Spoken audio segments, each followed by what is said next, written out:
Welcome, ladies and gentlemen, to the world of Dakshin Kashi and Karhatak. People hearing me today will ask, "Hey, kuthe alas?"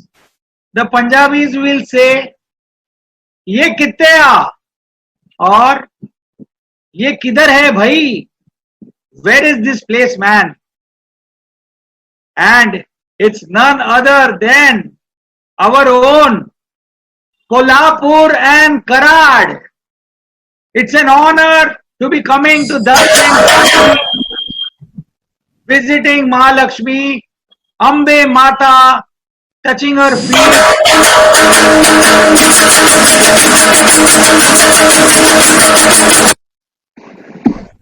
and touching the nearby land soil of Sahadeva, one of the Pandavas who existed in the city of Karhatak or the city of elephant business. And that's what we call presently Karad. You see, Bridging Bharat is true to its mission, a mission to connect us doctors across our state boundaries and to know more and learn more. So I welcome you all to this wonderful RPL Recurrent Pregnancy Loss webinar supported by TOG, Science Integra and Bharat Serum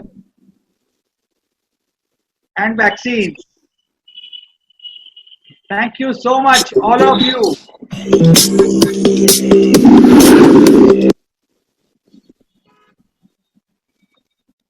Now what is important is we have been coming here together, all of you, visiting Karad and Kolhapur to see and hear from the stalwarts of Kolhapur and Karad, none other than Dr. Ajit Patil. I would like to thank Dr. Manjula Pishwikar Madam and the Secretary to associate with TOG webinar, and we are going to explore the recurrent pregnancy loss and the details about it. Dr. Ajit Patil sir is a Kolhapuri Tadka. We all know he is a very well fetal medicine consultant and he has his own unit in Kolhapur named by Pristine Fetal Medicine Unit. His primary education has been at Satara and he has done MD from Solapur, trained in ultrasound in Mediscan Chennai, and he is accredited sonographer from UK and fellow of Indian College of Obstetrics and Gynecology. Welcome, Dr. Ajit Patil sir. Can we have the next slide? And I also welcome now the young dynamic leader from Karhad, Dr. Ashutosh Vinay Bahulekar. I would like to thank here his president, Dr. Kulkarni, and the secretary, Dr. Sushil Sawant, where they have decided, and Dr. Ashutosh is going to speak today on low molecular weight heparin in recurrent pregnancy loss. We know that Dr. Ashutosh is an expert in non-descent vaginal hysterectomies, and he has been using PRP in endometrial growth and infertility. He is presently a very dynamic leader from Karad. Welcome, Dr. Ashutosh, to join us and give us the knowledge and share your expertise and experience regarding low molecular weight and recurrent pregnancy loss. I would also like to welcome our wonderful panelist, Dr. Damle from Kolhapur. He is an MD, consultant and Managing Director of Aster Aadhar Hospital, Kolhapur. Welcome, sir. Dr. Damle, thank you so much for being with us. And I also welcome Dr. Shweta Kulkarni. We all know that she is associated with Patki Hospital. She is a postgraduate in basic embryology and infertility, MS in OBGYN, trained in Cleveland Clinic, and has postgraduate diploma in hospital management and administration. Welcome, Dr. Shweta. Thank you so much. Then we have with us none other than Dr. Kauri Shinde from Karad. She is MBBS, DNB, working as an assistant professor at KIMS Karad since 2013. Is pursuing also PhD in obstetric and gynecology Karad, has published 8 original papers and presently also chaired many faculty and as panelist in many conferences. Thank you, Dr. Gauri Shinde, to join us today. Thank you so much. And last but not the least, his ancestors came from Kolhapur, and that's why we have invited Dr. Rohan Palshetkar. Dr. Rohan Palshetkar is the Joint Secretary of AMOX, Head of the Unit of Bloom IVF DY Patil. He is member of the Managing Committee of Mumbai Obstetric Gynec Society and is presently the Joint Treasurer of Maharashtra Chapter of IAG. Recipients of many awards, Foxy Corion, a young orator. Welcome, Dr. Rohan Palshetkar. Thank you so much for joining us. Now I hand over the mic to Dr. Ajit Patil sir, and he is going to take on from here and go ahead and start his lecture on recurrent pregnancy loss. The mic is yours, sir. Thank you.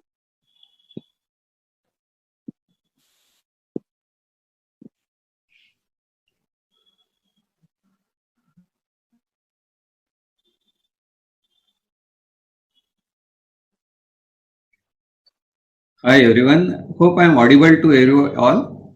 Yes, sir. You can just speak a little louder. Thank you. So Niranjan, good evening. आणि कोल्हापूर आणि कराडच्या ह्या joint ऍक्टिव्हिटीवर मी तुमचे अतिशय अभिनंदन करतो. तुम्हाला कोल्हापुरी थोडं ऐकायचं होतं तर सांगायला हरकत नाही. नाद खोळ्या भाव एकदम फोडलाय idea.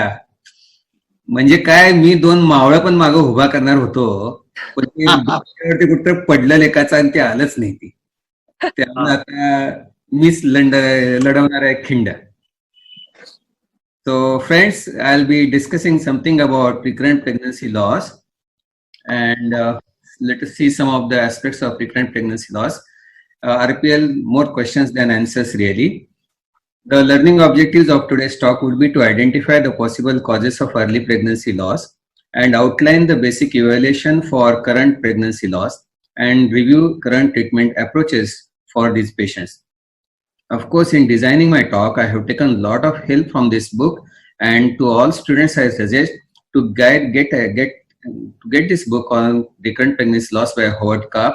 It's one of the beautiful books that have come recently on recurrent pregnancy loss. Before we go to recurrent pregnancy loss, actually, we understand that there are 2 different types of women. One would have a very receptive endometrium, and these women whose endometrium receives all the embryos that come into contact with this, maybe even aneuploidic embryos, will present with recurrent miscarriages and as in case of recurrent pregnancy loss. However, there would be another class of women who have very selective endometrium, that the endometrium is probably waiting for the right embryo to come and get implanted, and these women will present with conception delay and then present as a case of infertility. So recurrent pregnancy loss and infertility will have some overlap amongst as far as the clients are concerned. If you look at all evidence, I think this slide summarizes what all we have seen so far, is that the proportion of the euploidic embryos increase with increasing number of miscarriages. Maternal age of more than 40 years have adverse impact on the outcome. Primary RPLs have higher association with antiphospholipid syndrome and thrombophilias, while secondary RPLs have higher association with anti-paternal antibodies. Significant parental karyotypic abnormalities are seen only in 3% of the couples, while APL hereditary thrombophilias are associated with late miscarriages, low birth weights, and perinatal complications. As far as the lifestyle is concerned, except for smoking, rest of the lifestyle factors do not play important role in recurrent pregnancy loss, especially PCOS when obesity adjustments are undertaken, and recurrent second trimester miscarriages are a different entity altogether. So if you look at genetics of spontaneous abortion, the genetical reasons of recurrent pregnancy loss account for about 3% of all cases of RPL. What we understand is that aneuploidy rates increase with maternal age, and this is because of the long meiotic arrest in phase 1. But the sperm aneuploidy rates are only 6% as compared to 20% aneuploidies in the oocytes. Secondly, as gestational age advances, the incidence of chromosomal abnormalities decreases from 10 to 15% before 8 weeks to less than 3% by second trimester, and detection of chromosomal abnormalities depend upon the techniques used. Naturally, the microarrays detect more number of abnormalities. If you look at the spectrum of chromosomal abnormalities, autosomal trisomies, namely 13, namely 16, 22, 21, 15, 13, 14, account for the highest number of chromosomal abnormalities. And again, maternal age, again, the arrested meiosis is the most responsible cause here. But the paternal meiotic errors account only for 10% of the trisomies, trisomy 21, and it is uncommon in other trisomies. The other varieties that we see are double trisomies, autosomal monosomies, triploides, tetraploides, X chromosome monosomies, sex chromosome polysomies. But what we should remember that the placental karyotype and the embryonal karyotype may differ because of the non-specific villus changes that occur after demise but before expulsion. And this point is important because many of us will have habit of sending the products of conception for karyotype, and then the karyotypes may not match to the embryonal karyotype. The answer to this question, does recurrent aneuploidy exist and how should I evaluate for the same? Yes, usually it is a type of trisomy that the recurrent aneuploidy may cause, and this could be because of increasing maternal age with subsequent pregnancies. As far as assessing the risk of aneuploidies and therefore the need of prenatal diagnosis, we should understand that maternal age of less than 35 years versus maternal age of more than 35 years and their odds ratio as far as the number of pregnancies are concerned. Say for example, in a woman of 35 years with 3 previous losses having a priori risk of 1 in 300 for trisomy 21, the new risk will be 300 divided by 1.68, that is 179. That is, the new risk will be 1 in 179 pregnancies. So if the patient does not have, the woman does not have history, does not have the karyotypic reports of previous losses, this table could be of some help in understanding what is the risk of her aneuploidy in subsequent pregnancies. The question that then comes is whether the parental karyotype is necessary. The answers to this is again yes and no both. Majority of the international recommendations like RCOG and HTA, they say it is not necessary, it is not cost effective because there is low likelihood of less than 2% of possibility of a balanced translocation.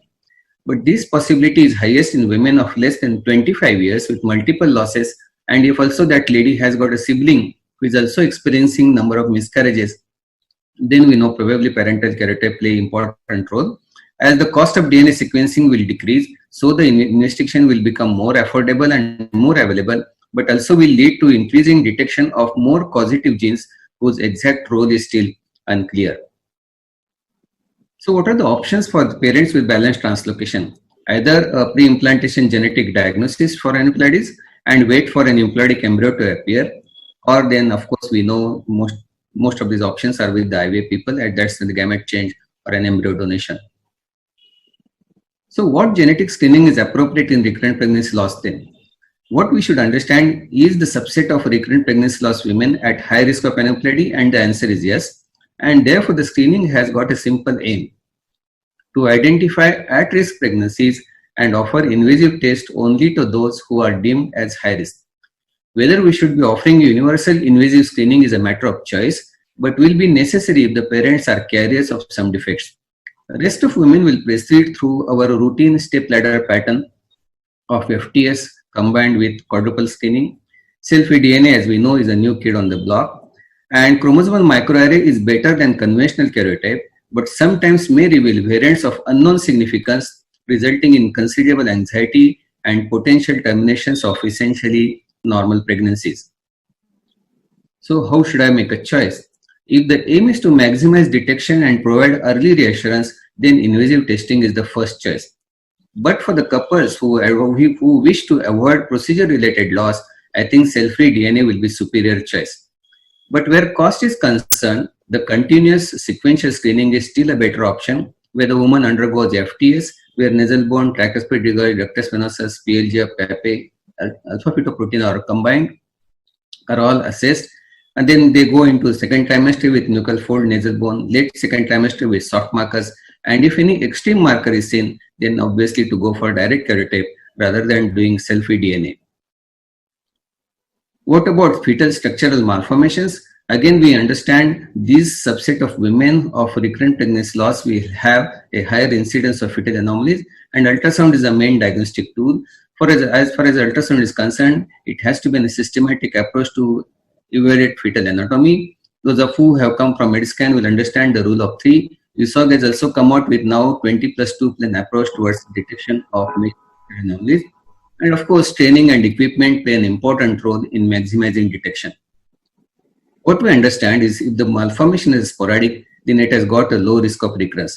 But if the genetic etiology is found out, then only these couples may require a pre-implantation genetic diagnosis in subsequent pregnancies. But what we remember is the last point, and that is always store fetal tissue, even if it's in first loss, because it's very easy to compare if there is another anomalous embryo in subsequent pregnancy. Today, this is possible either with a DNA separations, or we can have some fixed slides, or also we can have paraffin blocks of the fetal tissue, from which subsequently DNA studies are possible. So we need to tell the parents that let us store the fetal tissue for your future studies.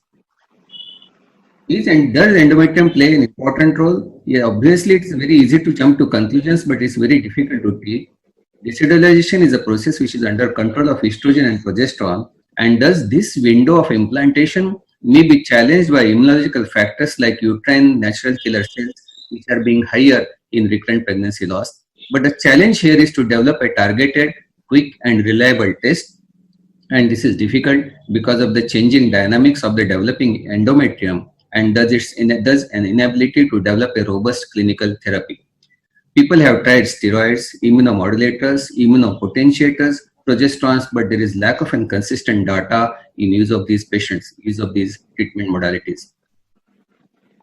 Coming to endocrine factors, though they are responsible for 8 to 12% of all pregnancy losses, majority of the endocrine disorders do not seem to be correlated with recurrent pregnancy loss.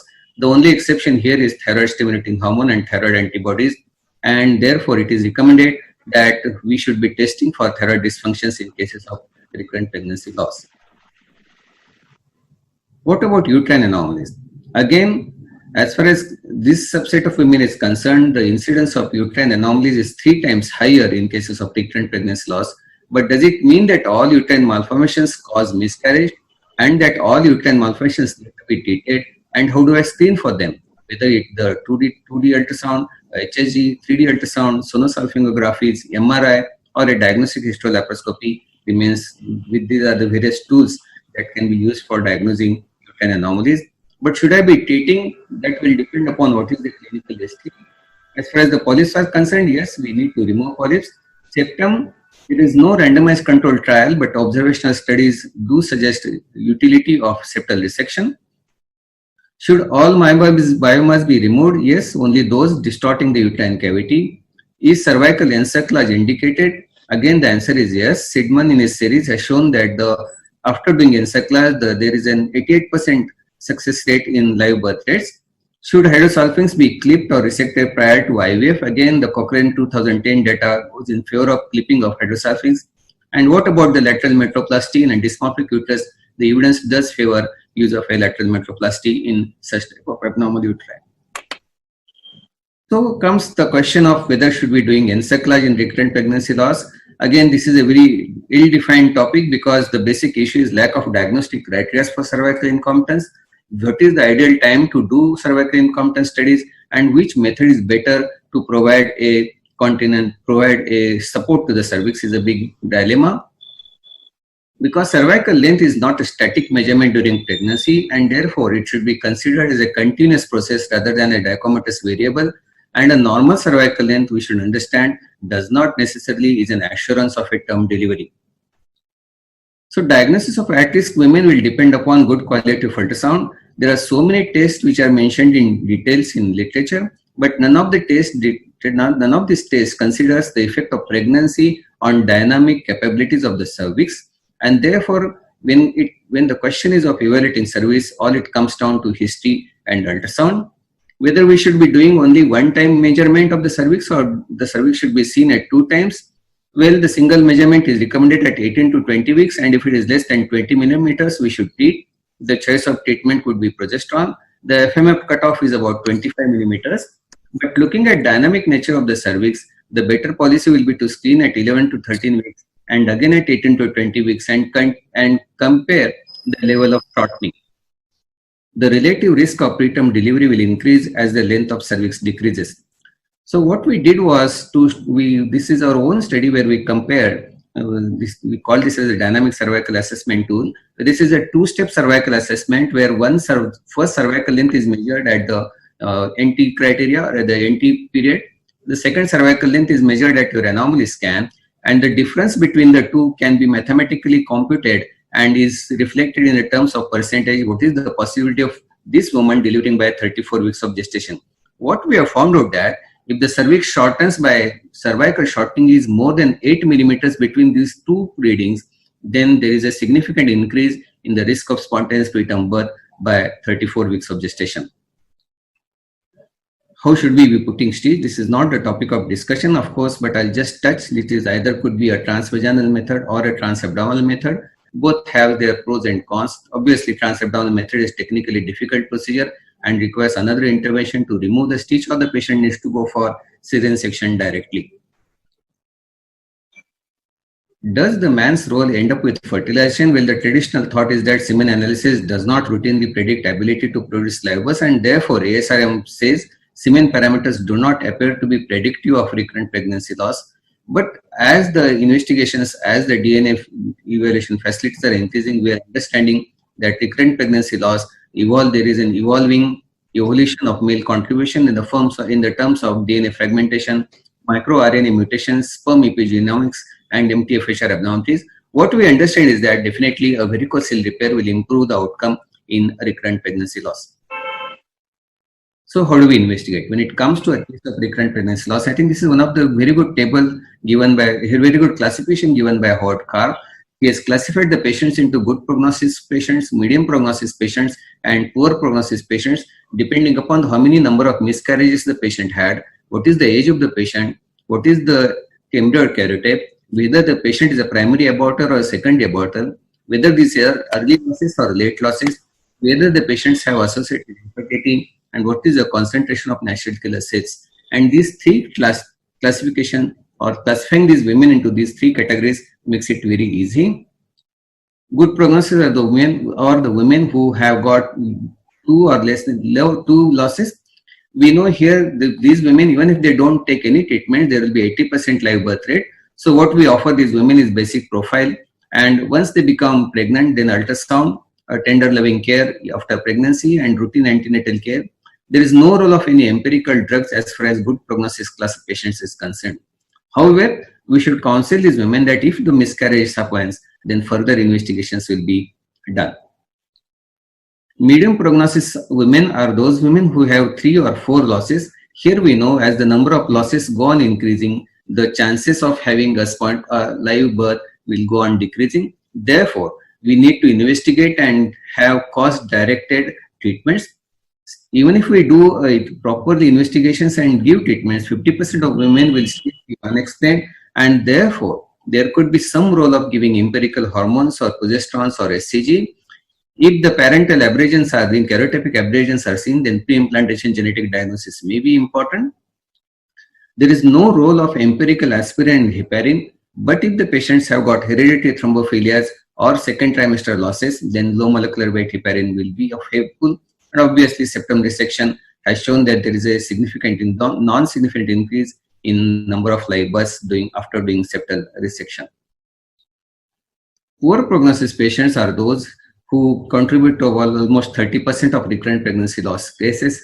Most of these women, when they come to your office, will have undergone all investigations and even undergone all empirical treatments also. So we have very less to offer to these women. Pre-implantation diagnosis, if prior aneuploidic losses have been there. If the losses were euploidic, then consider immune testing or IVIG treatments. And of course, the last option for these women would be to go for surrogacy if immunotherapy fails and embryos are still euploidic. I will not go through this slide. What we have seen in our clinical practice and what points we miss, I'll just touch on these points for last 3 slides.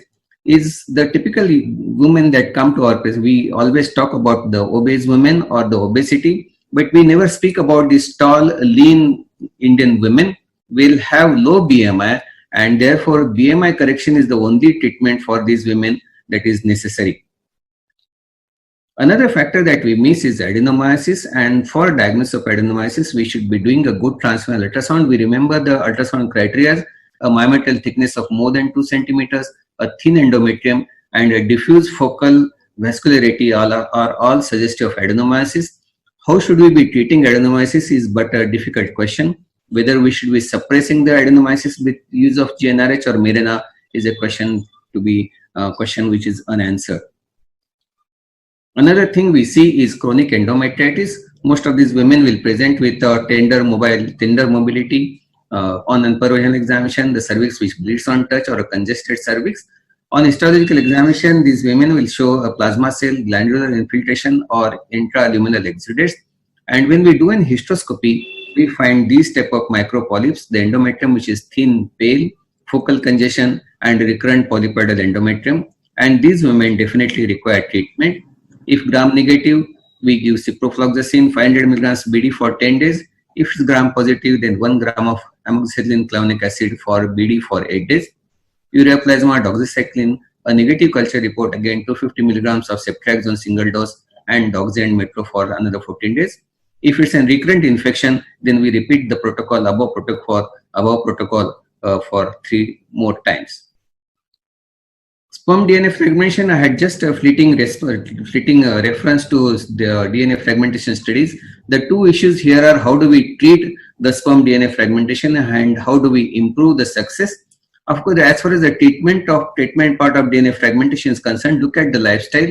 Today, the stress is causing havoc. So we can add vitamin C, zinc, selenium, vitamin E to improve the seminal parameters. But how to improve success? I think this is not my field of practice. But the IVF people will be dealing this problem with microfluidic IUI, which is probably a better technique to select a good motile sperm.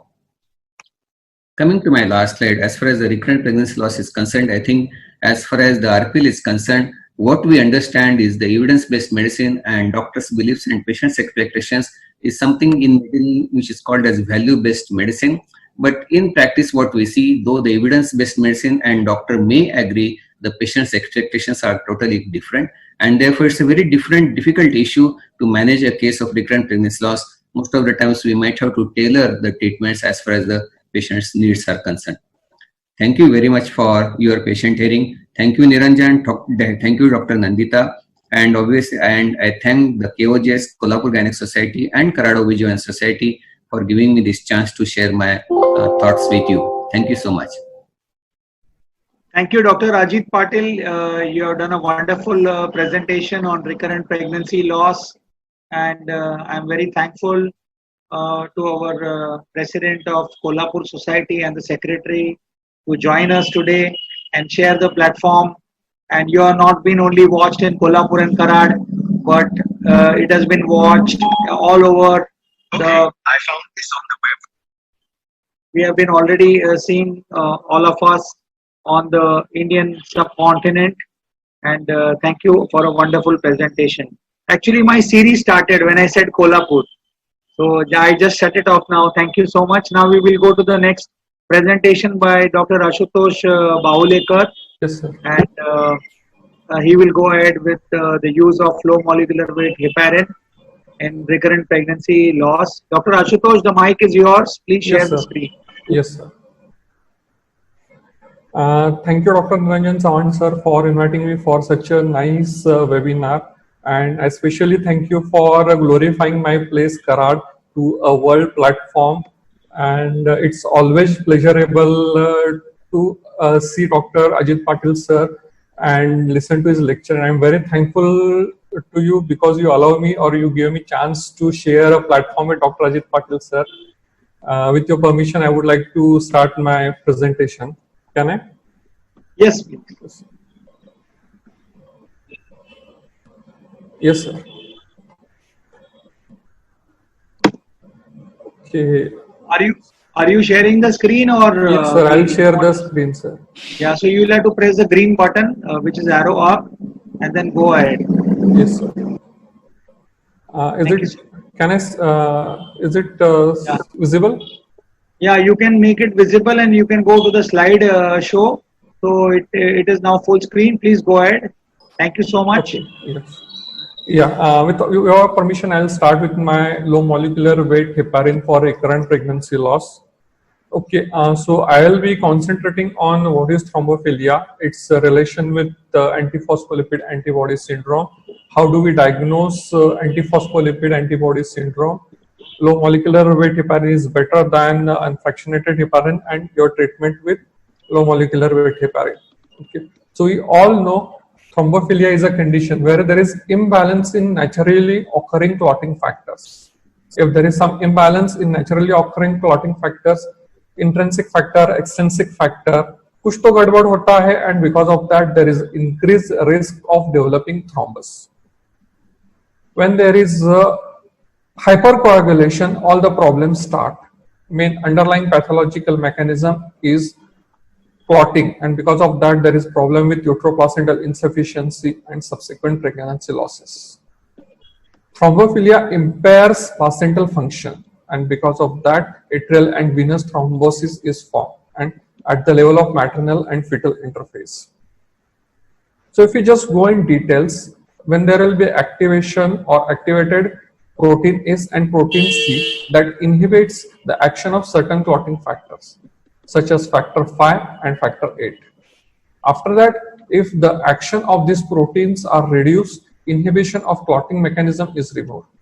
Subsequently, there is a placental and atrial venous thrombosis, and because of that, there are recurrent pregnancy losses because the growing embryo is not getting adequate nutrition and blood supply. That is the basic reason why there are multiple pregnancy losses.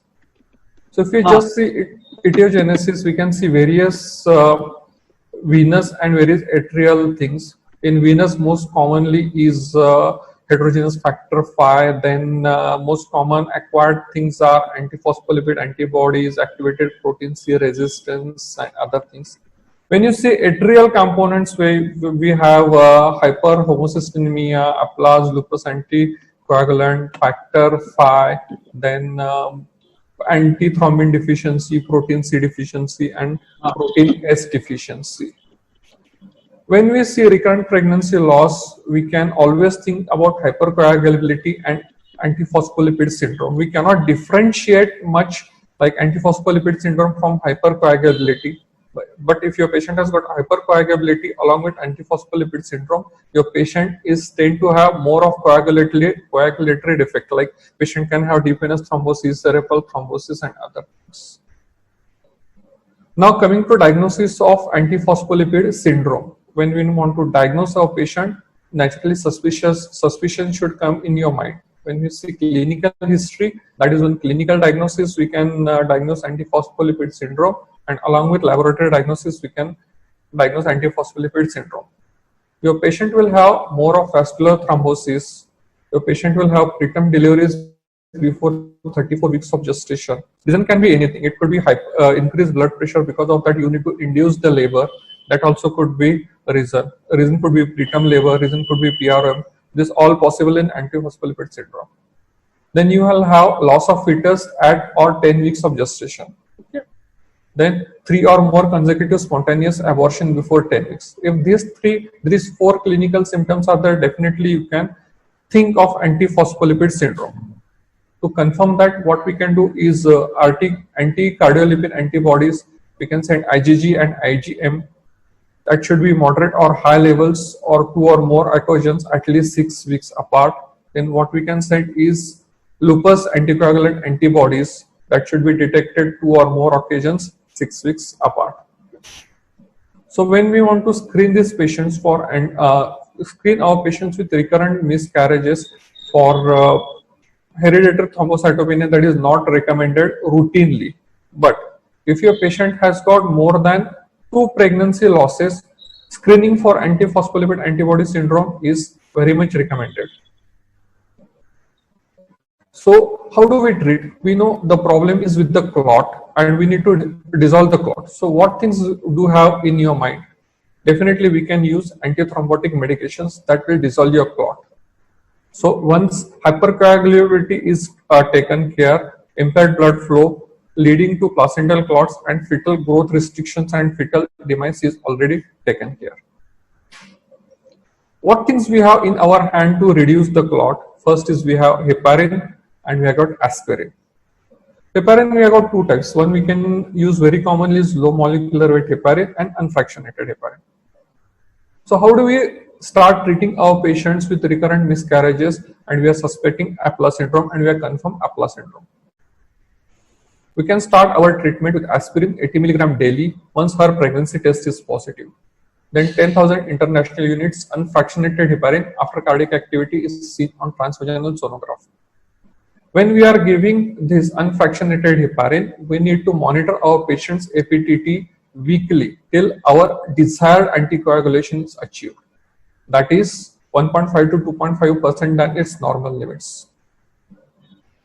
When you are starting with this treatment with unfractionated heparin, there is increased risk of preterm labor, PROM, IUGR, IUD, preeclampsia, GI bleed, osteopenia, and abruption. That's why we don't prefer unfractionated heparin that much. There are many studies that are suggesting that only aspirin is not enough. For that, we need to take care of low heparin as well. So which heparin is better? Low molecular weight heparin is better or unfractionated heparin is better? So definitely all the studies they have showed that low molecular weight heparin is better because it has got fewer side effects, decreased incidence of thrombocytopenia and osteoporosis. It has got long half-life. That's why reducing frequent injections and monitoring. And because of that, patients' improvement and patients' compliance is better with low molecular weight heparin. So we do have enoxaparin and deltaparin that contains lower portion of critical pentasaccharide sequence than a present compound. They increase action on antithrombin 3 on factor 10A, but not action on thrombin. When we see low molecular weight heparin, the low molecular weight heparin are not inactivated by platelet factor 4. Therefore, activity extends to factor 10A, bounds to platelet membranes. In clinical doses, no effect on platelet reactivity for prothrombin time or APTT. That is the reason we don't monitor this low molecular weight heparin with APTT or PT. Currently, this low molecular weight heparin is approved in prevention of deep vein thrombosis. This can be used after hip surgery or knee surgery or after abdominal surgery. This can be used for unstable angina also. Because of its advantages, we don't require frequent monitoring by INR, PT or APTT. One fixed dose administration subcutaneously is enough to treat your patients per day. So doses can be from 30 mg every 12 hourly. This must be administered subcutaneously, not IM or IV route. This is used with the caution with the patient with history of heparin-induced thrombocytopenia. If your dose is more, or if your patient has got more of bleeding tendency, you can always reverse the action of your low molecular weight heparin by protamine sulfate.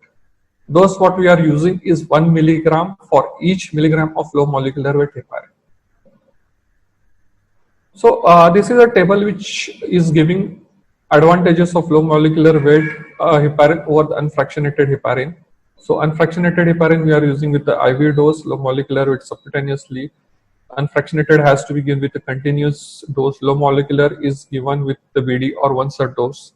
So naturally we are preferring low molecular weight heparin for treatment or treatment for our recurrent pregnancy loss and hemophilia. But our patients with recurrent pregnancy loss always they come with some thrombophilic tendency. If patient has got some thrombophilic tendency or deep vein thrombosis or any cerebral thrombosis, definitely a hospitalization is required. This treatment cannot be given on day-to-day or home basis. Okay. We can divide our patients into low risk category group, moderate risk category group or high risk category group. Low risk patients are less than 35 years and no risk factors. Moderately risky patients are more than 35 years, they have obesity or they have cesarean section. High risk category group are previous history of pulmonary embolism or other thrombosis. So your patient has got if your patient is with High risk group, you can treat them with the therapeutic dose. So therapeutic dose with heparin, that is unfractionated heparin, that we don't prefer, but if patient is not affordable, then we can use 10,000 to 15,000 units 8 to 12 hours sleep, but we have to match with APTT 1.5 to 2.5 times with normal limit. We can treat your high-risk patients with enoxaparin 40 to 80 milligrams subcutaneous BD, dalteparin 5,000 to 10,000 units subcutaneous BD. If your patient is a low high-risk patient, then we can always use a prophylactic dose of 5,000 international units of heparin, that is unfractionated heparin, in first trimester. In second trimester, we need to increase up to 7,500 BD, and in third trimester, we are supposed to give 10,000 units BD. Okay. When we are giving prophylactic dose of enoxaparin, we can give 40 milligrams subcutaneous daily. A single dose is sufficient. When we are using dalteparin, that is 5,000 international units subcutaneous daily is sufficient. We are starting this heparin when patient's urine pregnancy test is positive, but when to stop it? There are different controversies. Some tell that you can stop this heparin when patient goes into labor. Some tell that you can stop this heparin when 36 weeks are completed. Then you can plan for delivery. But that is your choice. When you are planning for delivery, you are supposed to stop this low molecular weight heparin 24 hours prior, because it has got risk if you are giving spinal anesthesia or any regional anesthesia, bleeding tendencies are more. Post-delivery, there is increased thrombotic risk.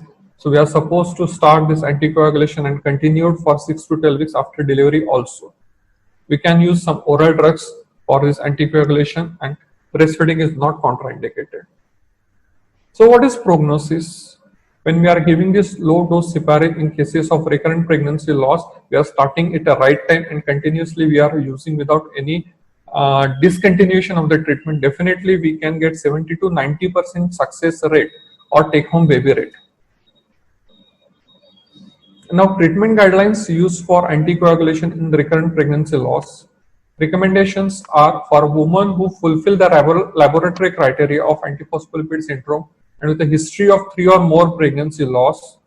We suggest administration with low dose aspirin 75 to 100 milligram per day starting before conception, and a prophylactic dose of ultra unfractionated heparin or low molecular heparin starting at the date of positive pregnancy test over no treatment. So RCOG also tells that, okay, instead of giving only aspirin, we can always use heparin and aspirin in combination to get good success rate. There are many evidences which are telling that low molecular weight heparin is very good for recurrent unexplained miscarriage that will give us good pregnancy rate and good take-home baby rates. Okay. So thank you very much. I've concluded my speech. That includes we can use always unfractionated heparin and low molecular weight heparin to have a good pregnancy rate up to 70 to 90% of cases. Thank you. Thank you very much. Thank you, Doctor. Thank you, Dr. Ashutosh. Thank you, sir. And, I am wearing now a Kolhapuri phita. Yes, sir. Trying my best. And I have landed up in Kolhapur. And I would like to give you a surprise. A very interesting surprise. It is like when you go to Kolhapur, you have Ambe Mata Devi and there is Mahalakshmi temple. So when we go there, first we have to remove our chappals. And those chappals are the Kolhapuri chappals. So I remove my chappals and I am now going to invite our two madams which are very near and dear to me. It is a wonderful surprise today that Dr. Nandita Palshetkar, she is with us. Dr. Nandita Palshetkar is the heartthrob of India. We all know that she is the Foxy president of 2019 and it's also a privilege. Now currently she is the president of AMOGS. Welcome Dr. Nandita Palshetkar madam. Welcome, Thank ma'am. you. Thank you Welcome, madam. Oh wow, we see the star of Foxy, the star of AMOGS with us, visiting Kolhapur with me. Thank you, Dr. Nandita Palchetkar. You are a epitome of grace, beauty, intelligence, and knowledge. And thank you for being here. And I also welcome our next special guest, none other than Dr. Komal Chavan. Dr. Komal Chavan, she is the chairperson of Foxy Medical Disorders in Pregnancy. And a warm welcome to you. So, Thank Dr. you. Komal Thank you. Chavan, yeah. So, what would you like to say today? You are visiting Kolhapur, your own place. Dr. Nandita Palchetkar, we are very proud that you are from Budhargad, Kolhapur, a Maratha warrior, and that's what is the spirit which you have today. And Dr. Rohan Palchetkar, you are representing Kolhapur today. Thank you so much for being there. Thank you. And Komal, please, the mic is yours. I want you to please share few words to our audience who are seeing you pan India. Niranjan, I think thank you for giving me an opportunity. I think those are my roots. Kolhapur is my roots, and can you hear? Yes, madam. Yes. Kolhapur is my roots, and I am so happy and I'm proud Kolhapurian. आणि कोल्हापुरी बोलायला पाहिजे आणि it gives me great pleasure that you've given me this opportunity to come and listen to everybody. I think Ajit's and Ashutosh's talks were fantastic. I really enjoyed them. And I was just talking to Rohan ki Baba, all our people are so well read and so well spoken. I mean, it was a beautiful talks, both of them. So really enjoyed. So thank you for giving me this opportunity. And my father would be very happy to see me with a Nath and all. So thank you for making. Komal, can you say some few words? Yeah, it is actually an honor. Webinar is hosted by TOG Science Integra, but it is an honor to be a special guest along with none other than Nandita Palchetkar madam. And the connection with Kolhapur, as you both are from Kolhapur, Nandita madam and you Niranjan. Now I also belong to Kolhapur, and it is really a proud to come as a special guest and be among all of you and listen to the wonderful talks. It was a real scientific, very nice discussion, lovely talks, and we are having a panel. So we are all eagerly waiting for the program to go ahead. Thank you very much for inviting me. Niranjan, Kolhapuri Mircha. So we can find so many Kolhapuri mirchis here. Suswagatam, suswagatam, suswagatam. जागतिक कीर्तीचे आणि आमचे foxy अमॉक्सचे कीर्तिवान doctor Nandita पालशेतकर आज आमच्या बरोबर आहेत आणि सामाजिक बांधिलकी असणाऱ्या आणि हृदय त्यांचे फार छान आहे. डॉक्टर नंदिताचं स्वागत असो. I invite both of you, please continue to be with us, and this is a warm welcome from Science Integra as a TOG webinar. And we thank Bharat Serum for making this initiative of bridging Bharat with science. And today we have got visitors not only from India but from whole of the peninsula of Indian continent, subcontinent. So thank you. Stay with us. We will go ahead with the question and answer sessions. And I request now Dr. Ajit to please unmute your mic. I would appreciate you to be there to take the first question. Thank you, Dr. Ajit. Please be there. Can you hear me? Yes, definitely. So it was a wonderful presentation which you gave. We would like to know from you what are the various treatment options and the pregnancy outcome in women with idiopathic recurrent miscarriage. Dr. This Ajit. this is a gray area of treatments for idiopathic recurrent pregnancy miscarriage. And as I have told in my lecture, as far as the classification of Howard Carr is concerned, most of these women will fall into either poor prognostic criteria or poor prognostic criteria. And therefore, majority of the various treatment strategies have been tested. Most have focused the use of thromboprophylaxis, especially with enoxaparin alone, or others have also reported combination treatments with prednisolone, aspirin, folic acid, progesterone.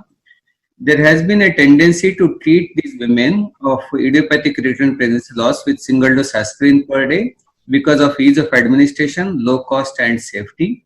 It has also been suggested that aspirin, because of its antiplatelet effect and its promoting action on balance between prostacyclin and thromboxane, may have a therapeutic role in idiopathic recurrent pregnancy loss. Low-dose aspirin therapy is the only proposed treatment with no significant side effects. It can be, however, combined with prednisolone so as to enhance its anti-inflammatory and therapeutic effects. People have also tried supplementation with progesterone in the first trimester of pregnancy to improve the pregnancy outcomes. However, its role of progesterone in idiopathic recurrent pregnancy loss is still unclear.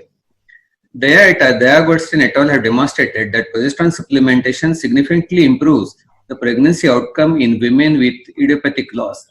The exact mechanism is difficult to explain. Probably this line of therapy may counteract an underlying and unrecognized subclinical degree of idiopathic luteal phase deficiency in women with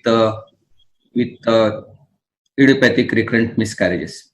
Thank you. I think that answers your question, Niranjan. Yeah, thank you. You have thrown very nice light and elaborated about its use. Thank you so much. Now I go to Dr. Ashutosh. Yes, sir. Dr. Ashutosh, please be there. Yes. How effective is the low molecular weight heparin in improving the live birth rate in patients with 2 or more consecutive unexplained recurrent pregnancy loss? Yes, sir. The clinical data has indicated that usefulness of low molecular weight heparin in women with unexplained recurrent miscarriages. There are a prospective randomized study about administration of low molecular weight heparin and aspirin to unexplained recurrent miscarriage cases as conducted by Doleski et al. He has conducted almost study in 104 women, randomized as 40 milligram enoxaparin group and 100 milligram aspirin group. As the fetal cardiac activity was seen, prophylaxis was started and live birth was 81.5% in enoxaparin group and a very less in aspirin group. So that suggests that when you are giving low molecular weight heparin, you can achieve pregnancy rate up to 81%, and along other than aspirin, only aspirin. So a modest improvement in outcome as reducing early and less spontaneous abortions for women with recurrent pregnancy losses with unexplained etiology treated with low molecular weight heparin over no treatment was given first trimester and continued throughout the pregnancy. So this suggests that when we are using this low molecular weight heparin, we are getting almost good pregnancy chances. Thank you, sir. Thank you, Dr. Ashutosh. We go to the third question now.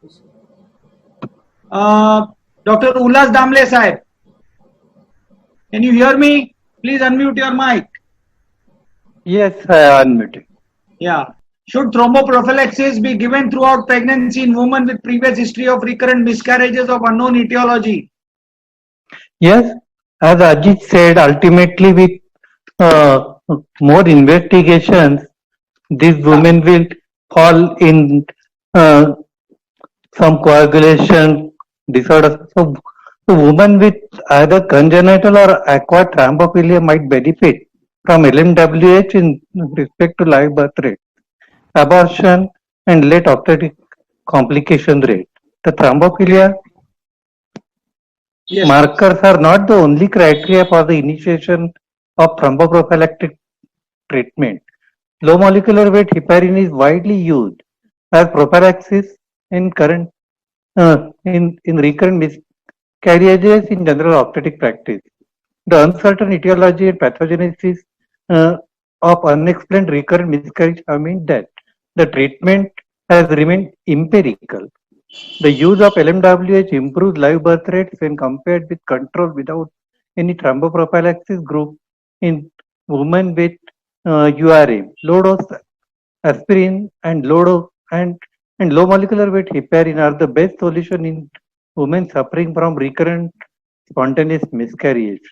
This treatment combination of low dose aspirin and low molecular weight heparin reduces the miscarriage rate by 50%. A meta-analysis showed the combination of unfractionated heparin and aspirin confers a significant benefit. So they should get. Thank you, Dr. Ullas Damle. Wonderful explanation which you have given for a woman with previous history of recurrent miscarriage. Now we go to Dr. Gauri. Can you hear me? Please unmute your mic. Yes, sir, I can hear you. Yeah. What treatment do you suggest for APS positive women, and when to commence the treatment? What is the dose you prescribe, madam? So basically antiphospholipid antibody syndrome or APS is nothing but the abnormal antibodies which are having the thrombogenic tendency. So they are going to cause the thrombogenesis basically at the placental level. So chances of abortions, preterm deliveries are more. So as rightly said by Ashutosh sir, there are the 4 criteria to suspect that the patient can have APS.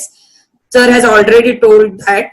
So how to diagnose this? So basically anticardiolipin antibodies and lupus anticoagulant IgG, IgM, either of one or both, it should be detected in medium to high titer at least twice, 6 to 8 weeks apart. Then only we can call that this patient is positive for APS syndrome.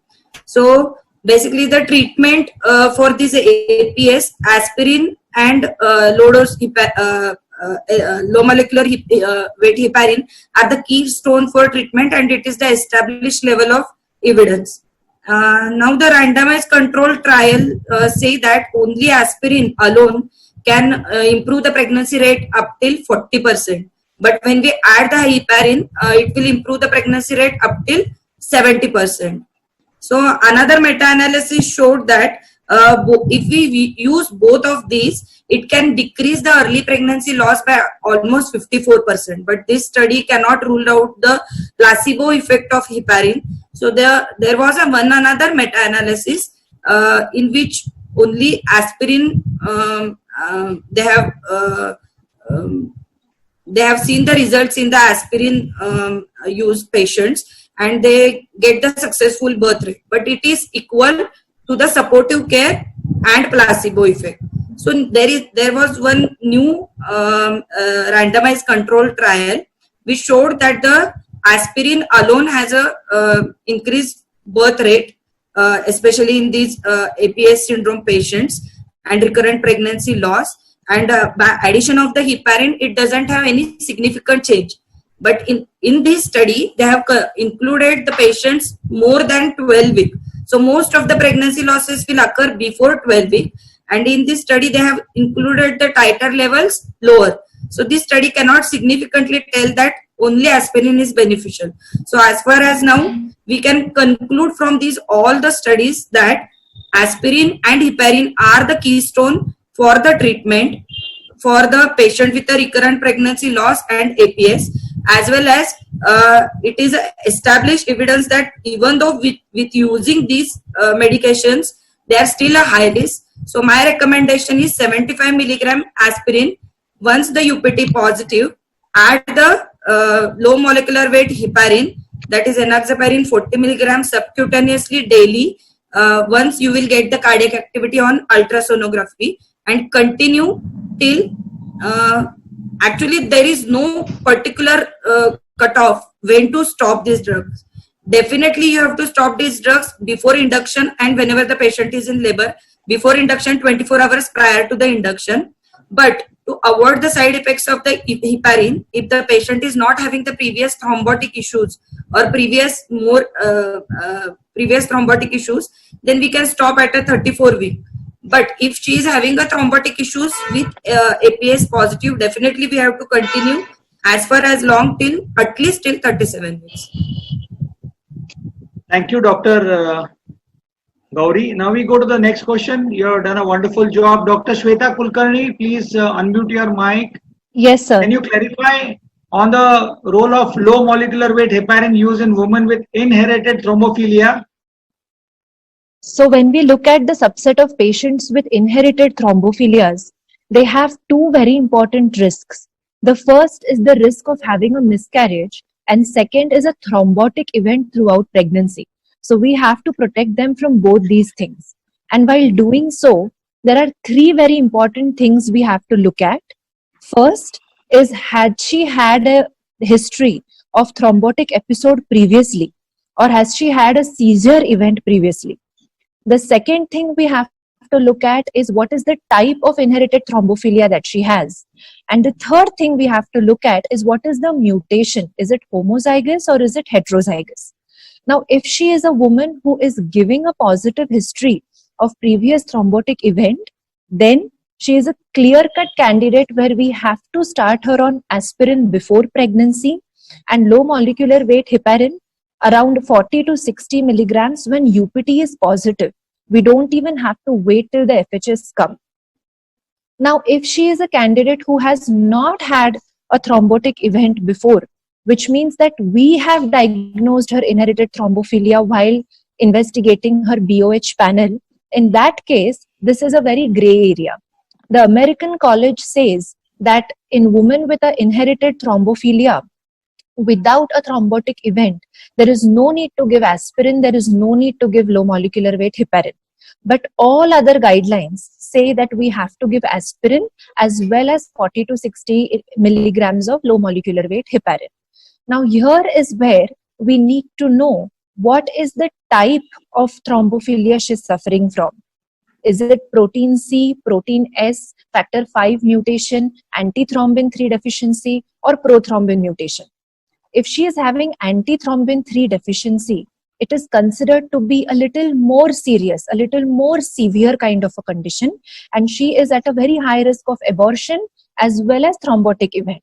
So 40 milligram is not going to suffice. She will need around 70 to 80 milligrams of low molecular weight heparin from the time UPT is positive till the time she delivers. The other thing we have to also consider is whether her mutation is homozygous or heterozygous. If it is a homozygous mutation, she is going to remain at a high risk for abortion as well as thrombotic event. So we have to be very careful. If she is having a heterozygous mutation, then her risk of a thrombotic event is very low. So we have to concentrate on the first 20 weeks of pregnancy. We have to treat her with low molecular weight heparin. Once 20 weeks are crossed, then she goes into a little low risk kind of a patient. So low molecular weight heparin remains the mainstay in treatment for these women. Thank you, Dr. Shweta, for explaining such nicely. We come back to now Dr. Rohan. Will you please unmute your mic? What is the effectiveness of using natural micronized progesterone in women under ART? Already ahead of the ART Bloom IVF. Yeah. So please share your experience. So when we're basically looking at ART procedures, we have to understand during controlled ovarian stimulation, there are a lot of corpus lutea that are forming. So what that causes is the LH inhibition after the pickup which occurs. So this does not allow any luteal phase support naturally by the body itself. Therefore, it's very important that we need to give progesterone in either of the formats, in either route of administration when we're giving luteal phase support. So when we're looking in controlled ovarian stimulation, we're trying to avoid a luteal phase defect which can cause a pregnancy loss. So progesterone can either be given either orally, you can give it vaginally, you can even give it intramuscularly and subcutaneously as well. In fact, the vaginal progesterones either come in a capsule format or they will even be coming in a gel formation as well. I'm more preferable when using gel formation while using progesterone because somehow patients are more comfortable with it. Even the capsule is seen that it's very accessible, very compliant with patients. Somehow oral progesterone does seem to have a difference in the bioavailability, therefore it's a little difficult. In fact, there was a study which is just published in June 2020. In fact, it's in press. It's still remaining. It suggested that you should give progesterone 3 days after the LH surge, because there's a biomarker called N-cycline E, which is a marker of endometrial development. So it's seen that women with less than 20% of the pregnancy rate have a pregnancy rate of 42%, and there's only those that have more than a 20% rate have only an 8% pregnancy rate. So if you start this vaginal micronized progesterone, it's showing that there's a local increase in the progesterone levels, and it's also normalizing these endometrial implantation biomarkers as well. So because of that, these progesterones can actually improve the implantation rates as well as reduce the luteal phase defect in the luteal phase of the cycle as well. Thank you, Dr. Rohan. It was a wonderful round of question and answer session by all of you, and it was a real eye-opener. Now, I request Dr. Nandita Palchetkar, madam, to please unmute her mic. Thank you so much. And I would like to share, and I would like you to share with the audience your experience on RPL and ART practice in the last 30 years, which you have been doing in the 9 centers of Bloom IVF. So you can just give your take and a take-home message for all the obstetrician and gynecologists who are listening here today. Yeah, I think Niranjan fantastically explained by everybody on your panel, but I just want to make 2-3 observations, which I have seen in my practice over the past couple of decades, is that only 1 to 5% of our patients have RPL. Okay, and when you actually need to stratify it according to cause, and the cause generally in 50 to 60% of the patients, it's an aneuploidy. Now, what is important today is that, we used to say, oh, we send the chromosome. When we do Mr. Boshin ka DNC, the chromosomes used to be sent for, the material used to be sent for chromosomal study, and we used to get report not possible and all those kind of things. But that is not done anymore. The technology has changed. You have a microarray, you have an NGS system, that's next gen sequencing for karyotyping. I know I'm talking, which is very, very, expensive things. But you know what? Doing a chromosomal analysis of husband and wife with just XY and the number of chromosomes is today not indicated. We need to do a higher level of genetic study, and the more we start using it, it will become cheaper and it will become available to everybody. And the first thing that today all the people all over the world are saying, that you should analyze the Mr. Boshin fetus, because that will tell you, that will stratify your patients as to whether it's a chromosomal abnormality or whether the body is having allogenic, autoimmunity, other factors, anatomic factors, etc. And I think very important, I don't know, probably you had specific questions to everybody, but even thyroid today. Thyroid, prolactin are important. Thyroid autoimmunity and giving levothyroxine actually reduces the recurrent pregnancy loss. The other thing that I really want to stress about is a low AMH and poor ovarian reserve. Today, that is also one of the causes of recurrent pregnancy loss, and especially in younger patients, it's very relevant. So the genetic testing would really help. And today we have technologies of PGTA, PGTM, PGTSR. I mean, these are fantastic technologies where patients who have not conceived would definitely benefit. Ideally, actually, the American College, the definition of RPL is 2 pregnancy losses, whether they are biochemical, whether they are, blighted ovums, etc. is okay, but they are 2, because today as IVF specialists, we keep doing HCG very frequently and we know the biochemical losses. So that is the whole, that is the thing, and we need to evaluate the patients quickly. And I think, all of us in our practice, when you don't have a cause, there are no tests for TH1, TH2 levels, the NK cells, then the HLA antigen cross-typing, all these have to be actually done. So when you have a patient where nothing is helping, I think it's very, very important. And another thing about LMWH is when I use heparin, I continue it for nearly 6 weeks postpartum also, especially in thrombotic cases. She talked about homozygous, this. So you have to continue with 6 weeks postpartum. And in no cases now I stop the LMWH. Once it started, I stop it only 24 hours before delivery.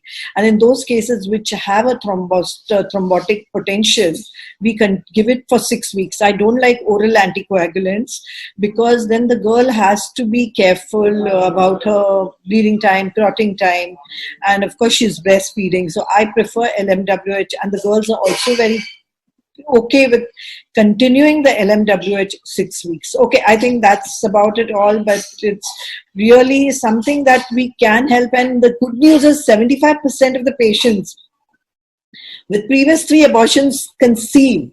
So I think that's a good sign, and there's a lot of advances in genetics, and I was really going through a lot of literature, and because I was reading for this and the ASRM seminar, that even blastocysts, by the older technique of microarray, if they are abnormal and they are then screened by NGS, they actually could be normal also.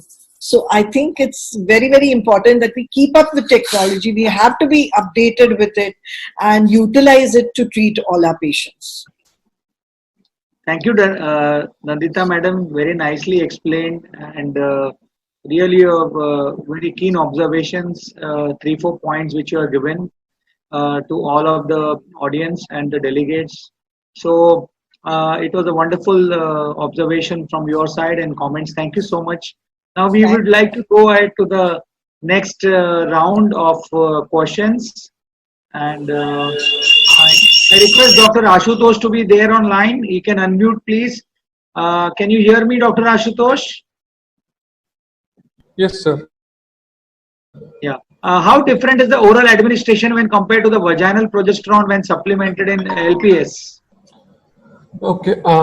During luteal phase of treatment, oral administration resulted in significantly higher progesterone level and significantly lower concentration of progesterone-dependent insulin-like growth factors binding protein 1. The investor suggested that vaginal progesterone stimulation of insulin-like growth factor binding protein 1 may result into lower pregnancy rate by deliberating embryo implantation. So that is answer. Thank you. I think it's very important. We will come back to you soon. Dr. Ajit, you have done a wonderful presentation on RPL, but there are some viewers who have joined now and they might have missed your slides. So we would like to know in brief, how will you test and come to a diagnosis for such cases, and then a little bit on some treatment options which you can explain to us. Dr. Ajit, you will have to unmute your mic, Dr. Ajit. I'm sure you might have heard my question. Do you want me to repeat it, or you will go ahead now? No. I understood. It's actually giving the presentation again, Niranjan. Thank you so much for elaborating these points again. We know recurrent pregnancy loss will have various sub causes, and it is a cause-directed investigation that we always think about. First comes the uterine factor, which we try to rule out by doing a good quality 3D ultrasound. And if we pick up some uterine anomaly, then we know hysteroscopic resection of the septum or mammectomy if the fibroid is compressing on the cavity, or an hysteroscopic removal of the polyps or adenolysis will improve the pregnancy rates. As far as APL is concerned, Ashutosh has done a very good job and he has told us in detail about how do we evaluate the cases of APLA by anticardiolipin antibodies, anti-beta-2 glycoprotein, lupus anticoagulant, and we treat by aspirin and heparin. Endocrine abnormalities, I have told you about thyroid stimulating hormone and how do we treat it with levothyroxine. Genetical causes, yes, Dr. Nandita went in very much details about evaluating the genetic reasons, and we should understand that it is not a simple karyotype, but today we look at the microarray because microarray is likely to pick up more number of subtle abnormalities, and these patients may require genetic counseling depending upon the findings or a case or a pre-implantation genetic diagnosis if there is an balanced translocation seen in either of the parents. Environmental factors also we have seen it is we should screen this couple for smoking, drug use, excessive alcohol or caffeine, and this should be avoided. As far as there are certain reasons where there is no conscious no opinion, like luteal phase defect, chronic endometritis, other infections or male factor, and these we try to investigate by doing a mid-luteal progesterone, endometrial biopsies, endometrial cultures, DNA fragmentation tests on sperms, and of course cause-directed treatments for all of these. I think that is what is expected in case of a recurrent pregnancy loss. Thank you, Dr. Ajit. You have again explained the different causes, the different factors, what are the important reasons for them, and obviously the modification and the treatment which is there. Thank you so much. Dr. Damle, can you please unmute and tell us in women who are presenting with clinical diagnosis of threatened miscarriage, does the use of natural micronized progesterone reduce the rate of spontaneous miscarriage? What is your take on that? Progestogens have been used during the first trimester to prevent spontaneous miscarriages. In women presenting with a clinical diagnosis of threatened miscarriage, the use of progesterone reduces the rate of spontaneous miscarriage. In a meta-analysis of 10 randomized control trial involving around 1,500 women with unexplained recurrent pregnancy loss, researchers demonstrated that supplementation with progesterone was associated with a significant low risk of the recurrent miscarriages and a higher chance of live birth. But simultaneously, I found a few studies where, as compared to placebo and no drug at all, the results with progesterone treatment were not making any significant change. So the question is open to all, whether it really gives a benefit in each and every case. Thank you, Dr. Damle. Nandita, would you like to comment on this, madam?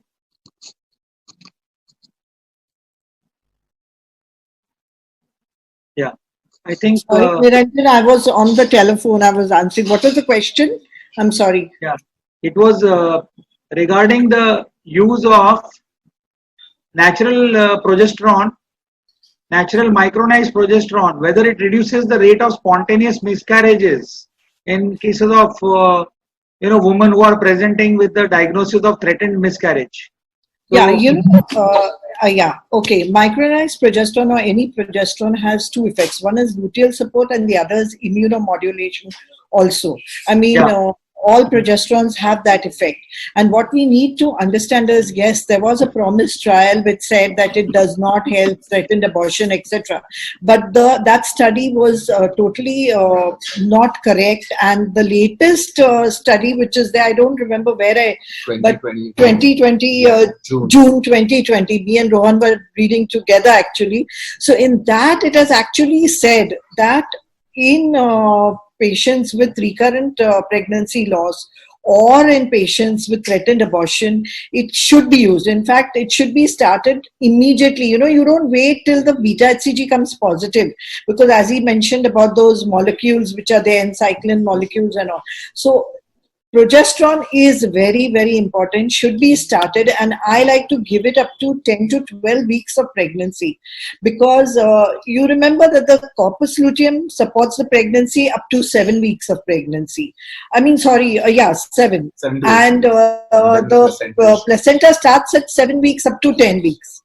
I mean, plus 10 weeks plus, and corpus luteum is from the ovulation to 10 weeks. Sorry, so there's a overlap between 7 to 10 weeks.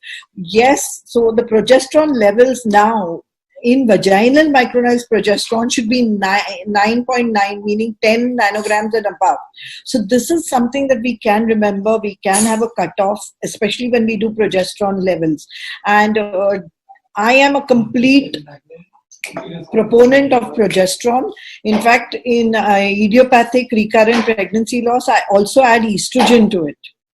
I add estrogen also to it. Thank you, Nandita. Sorry, I Wonderfully was explained. not, I was not there. There was a telephone call. Thank Okay. you. Thank you so much. Dr. Rohan, please unmute your mic. Thank you so much. We would like to know from you, can we combine low dose aspirin or LMWH with oral micronized progesterone in patients with recurrent early pregnancy loss? And does it really help to improve the live birth rate and lower the miscarriages? Your take on that? Yeah, so in fact, my teacher has been my mother, and I'm always going to echo her sentiments with what she has taught me. So I also truly do believe that LMWH and aspirin do have a very good role along with the luteal phase support. That's the progesterone which we're giving. As Dr. Nandita said, estrogen, progesterone, plus we would add on aspirin at 75 mg or 150 mg depending, and I would give low molecular weight heparin of about 40 mg up till the time of delivery. This is we would, and as I also believe that we should be giving this at least 6 weeks postpartum in certain cases. In fact, there's a study which is in review as mom and I were reading in June 2020, probably published a few days ago. It was a study of about 174 patients where LMWH plus aspirin or just LMWH alone showed an improvement in the live birth rates with recurrent pregnancy loss.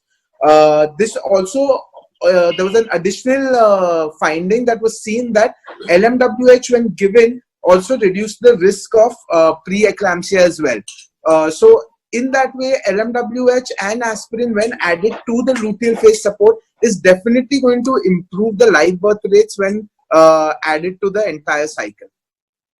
Okay. Thank you so much, Dr. Rohan.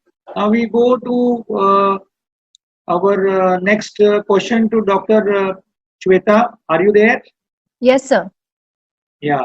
So as we have done the discussion about RPL, uh, what would be the role of LMWH in the first trimester pregnancy loss? So LMWH, I'm looking at the idiopathic RPL subgroup of patients. And the 4 prudent questions that we need to be asking are, in whom do you give LMWH? When do you start? When do we stop? And what is the right dose? So idiopathic RPL are the subset of women who come to the OPD with a thick file of reports, and all the reports have come out to be normal. And these women are very sad and very anxious, and they want us to do something. So in this quest of doing something, we have 2 important weapons in our armamentarium. The first one being progesterone, and all the trials support the use, and the second one being low molecular weight heparin. Now, unfortunately, in these subset of women, there are different trials which are coming out with different opinions. Some of them say that they are of no use, but many of the trials are saying that starting LMWH at UPT positive rather than doing nothing is proven to be very effective. The second question we need to address is when to start. So until 4-5 years ago, we used to say that start heparin when UPT comes out to be positive. But now the school of thought that is taking hold is that there's no need to wait till FHS come. We can give them right away the heparin when UPT is positive. Also, as Dr. Rohan said, in IVF patients, even covering the luteal phase with heparin support can give some good results. The third question is when to stop heparin. Now, some of them stop it at 12 weeks, some stop at 20 weeks, but ideal would be to continue heparin right until at least 34 weeks. That would be the ideal case scenario. Of course, cost constraints are going to be there, but 34 weeks is a good idea. And fourth is, what is the dose of heparin? Now, heparin is used so haphazardly that some of the people can give it twice a week. Some of us give it alternate days. So it's quite confusing. But the ideal dose is the prophylactic dose of heparin, that is 40 mg daily from the time she's UPT positive till she goes up to 34 weeks. So I think that covers some of it.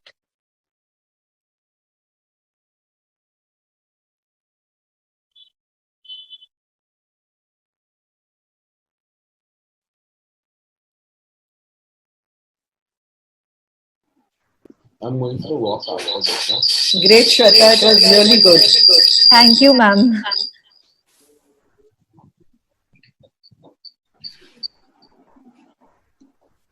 I don't know. Niranjan is lost, I think. I think he's frozen. What was the next question? He only has the list. So I think Dr. Niranjan's screen is frozen. Anybody is using GCSF for recurrent pregnancy loss? Because US FDA has only, sanctioned its use for recurrent pregnancy loss. Okay. There are a few questions. Should I ask them? Yeah, I think Dr. Niranjan is back. Hello. Yeah. So this is what happens. The better half helps you at the moment when the connection goes. Yeah. Dr. Gauri, I hope you could hear my question. It was regarding the rural setup where we have to give LMWH. Can you hear me? Yeah, sir, I can hear you. Yeah. So in such cases, in RPL cases, how do you go about to do this treatment of LMWH in rural setup? Saying regarding the cost effectiveness, it is definitely a costly affair, especially in recurrent pregnancy loss, and considering the outcome, it is fruitful. So we have to counsel a lot to the patient regarding the cost versus the live birth rate. The cost per enoxaparin is approximately 350 rupees. We counsel a lot for this patient that they supposed to take from the UPT positive till maximum till 37 week, and maybe we can discontinue at around 34 week if possible, but we have to counsel it a lot, and we train them how to take subcutaneously, because most of in the rural setup they cannot come daily to our hospital to take injections, so we have to train them. And fortunately in our setup we won't have such problem. Patients are enough cooperative to get enoxaparin. Okay. Molecular weight heparin. Okay. Thank you so much. Thank you, sir. Yeah. Can I ask this question open? How serum beta HCG estimation helps in threatened abortion? This is Dr. Starlet. Anyone can take. Dr. Shweta Kulkarni, can you answer this? Serum beta HCG would probably help out in differentiating between an ectopic or maybe a threatened, but I don't think per se I have ever used beta HCG. Of course, IVF is a different ball game, but in a regular spontaneous conception, probably sonography would be a better guide to tell us where the pregnancy is going. Okay. Thank you. Thank you so much. There's one question by Dr. Varsha Jambagi. What is better, dihydrogesterone or micronized progesterone for pregnancy support and in case of threatened abortion? Dr. Rohan? Yeah, sir. Actually, come to think of it, the trials which have come out on it have shown that they're equally efficacious, and it's actually there's no way to really determine which drug is better. I think it's depends on the preference of the doctor as well as the patient when it comes to choosing the drug of choice. So obese patient, then you would want to probably go for vaginal or not this. So if it's so my mother over here, do you want to add on as well, please? Yeah, please go ahead.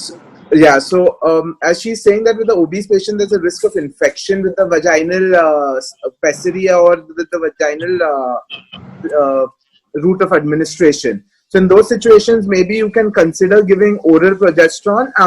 In oral progesterone, again, it depends on the preference, the cost factor for the patient and everything. So either dydrogesterone or even micronized progesterone can be used as a route of administration. Okay. Can I comment here? Yes. Okay. for micronized progesterone, the best route is vaginal, and we really, I think the absorption, it bypasses the liver, the first bypass effect, etc. But when it comes to obese patients, they get a lot of vaginitis when they're inserting vaginal, so that's why oral is better. In fact, today when I was reading for this seminar, I came across that intramuscular in obese patients is not good because of the patchy absorption and the adipose tissue that is there and all. So I was really, taken aback by that. But oral, micronized, or even vaginal rings which are there, they've not come to India. But that is also excellent because the vaginal ring has to be put only twice during an IVF cycle. So imagine the girls would be so happy with having luteal support, just weekly. So any form of progesterone has good results. So there's no problem unless the patient has a problem. Sorry. No.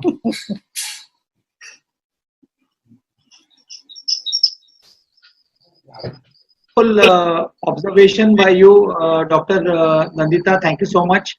And we are now, I think we have undergone a lot of questions, and it was a wonderful way of bridging Bharat, where all of us came together on a common platform, pan-India.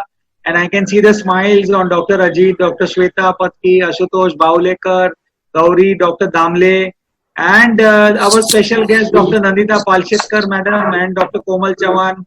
Obviously, Rohan is also a Kolhapuri warrior, Maratha. And I would like to say here that my father is from also Kolhapur, from Budargad, and Dr. D.Y. Patil, Padma Shri, and my father were near about same time in Gargoti, and that's how both of them came in Bombay, and rest is history. And we are still bonded with Kolhapur. It's a beautiful place. It is at the southern end of Sahyadri, and it's a nice way of connecting with all of you, especially Dr. Pishwikar, Anaga, Shweta, and all the team. I can still miss Dr. Ramu Gade, my friend, who was there when I was in the oncology chair in 2012. He was then the president. And also Dr. Sanjay Patil, who is a professor now in KIMS Karad. And I miss my students also who are from Kolhapur, and especially the Tamda Rasa and the Pandra Rasa. So it was so lovely to have all of you. I would like to ask now Dr. Komal Chavan to say a few words, and then we will end this session of Kolhapur Karad Mirchi Masala. Thank you. Thank you very much. First of all, it was a real wonderful discussion going into detail of every aspect of recurrent pregnancy loss. I think so many questions and so many newer things, and all inputs given by all the panelists and our special guest, Dr. Nandita Palshetkar Madam. It is really going to help all of us in our private practice when we are managing these patients, because they are most of the patients coming to our OPD, whether it is a general obstetrician or an infertility specialist. Recurrent pregnancy loss is a day-to-day in our gynec practice what we see. And this TOG supported by Bharat Serum is one of the pillars that has enabled this valiant astronomical association with organizations like FOXY, AMOGS to bridge the knowledge partners within and the rest of the world. And I have to mention this is a special mention, not because you're my husband, that he's my husband, Dr. Niranjan Chavan. Truly, he is a pilot and has been just awesome. And I have just loved the way you have transformed his webinars all over India. Like the webinar in Kolhapur and Karad with this different Kolhapuri tadka of feta, nut. I think that ideas and all the brilliant things, what you can get that touch, it is really very awesome. And I really loved being on this webinar. Thank you very much. 1 minute before you go. I think Niranjan is a fantastic person at heart. He's a real Kolhapuri, generous. The way he gives compliments to everybody and really enjoys, doing all these things. In fact, he got me and Komal into the spirit of Kolhapur. And see, we are wearing nuts and everything. So really fantastic, and I loved your feta. Who made him wear it? I saw a YouTube video. And Oh wow. Okay, thank you everybody, and it was great seeing everybody. I think just say hi to Sachin Ajit wherever he is. And thank you everybody. I think it was really great. Where's Niranjan? Is he Yes, gone? madam, I'm No, he's here. there. Yes, I'm here. Is there? So it was all wonderful to see you here. And I want to say that TOG, Akka Times of Gynecology, was given the road by none other than Dr. Nandita Palchetkar. And she is the one who made us this journey come true. And that's why we are traversing in this lockdown period without anxiety, without depression, without panic attacks. And we are all ready to garner, to fight together with Foxy, with Amox, with all the associations, and we will fight this corona war. And thank you so much. And I would like to thank Bridging Bharat, the efforts being done by Bharat Serum and Vaccines, and all you panelists and speakers. You are wonderful. Thank you, madam. Thank you. And I would like to ask each one of you to say last few words, and then we will close. Thank you so much. Thanks, Sheshan. Dr. Ashutosh. One by one. Ajit. Thank you, sir, for such a nice introduction of my town. Even I was not knowing that this is town which was for elephant trading center. I will go and I'll look into the matter. Nandita, your dog is very nice. I love dogs. I was like looking at that dog more often, listening to your lecture also. Thank you, sir. Thank you, ma'am. Ajit, sir. या Niranjan thank you मस्त झालं एकदम